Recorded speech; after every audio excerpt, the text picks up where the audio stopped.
MotoGP Australia 2025. Pecco Bagnaia, saya lebih baik jatuh daripada finish terakhir lagi. Ya sobat, Francesco Bagnaia tersingkir di MotoGP Australia. Saat perebutan posisi 10 besar, ia merasa lebih mudah menerima hal itu daripada balapan lain di grid paling belakang.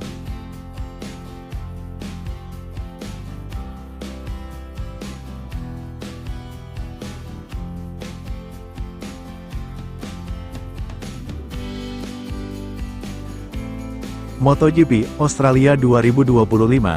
Pecco Bagnaia, saya lebih baik jatuh daripada finish terakhir lagi.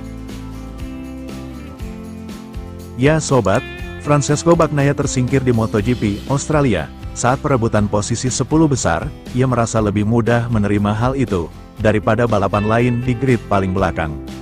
Setelah 2 kemenangannya di Jepang, Francesco Bagnaia mengalami keterpurukan yang mendalam.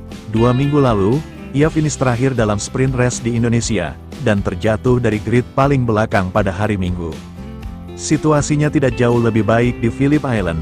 Pembalap Ducati itu mengalami penurunan performa yang signifikan dalam sprint race hari Sabtu, hanya mampu mempertahankan rekan setimnya sementara Michele Pirro di belakangnya. GP Australia juga dimulai dengan sulit bagi Bagnaia, yang turun ke posisi ke-18. Ia kemudian bangkit dan berjuang keras hingga mendekati 10 besar, namun terjatuh dan akhirnya pensiun dengan beberapa lap tersisa.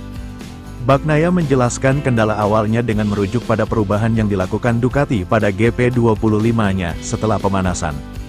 Saya butuh waktu untuk memahaminya di 2 atau 3 putaran pertama, ujar Bagnaia di Australia. Pengaturan yang disesuaikan membuat motor sedikit lebih sulit dikendalikan, memaksa Bagnaia untuk memacu diri hingga batas maksimal. Hal ini menyebabkan ia sempat pulih saat balapan, tetapi akhirnya mengalami kecelakaan yang mengakhiri balapannya lebih awal.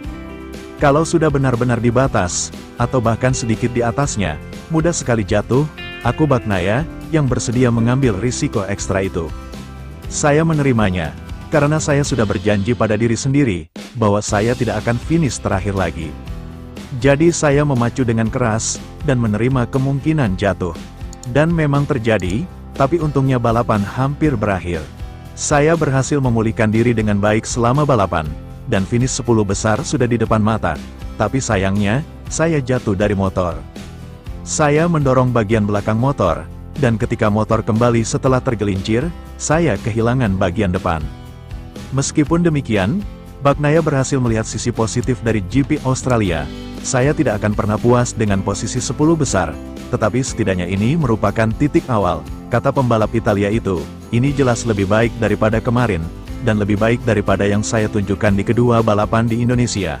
Saya lebih suka terjatuh 1000 kali, saat berjuang untuk mendapatkan beberapa poin, daripada terjatuh dari posisi terakhir, tutup Bagnaia.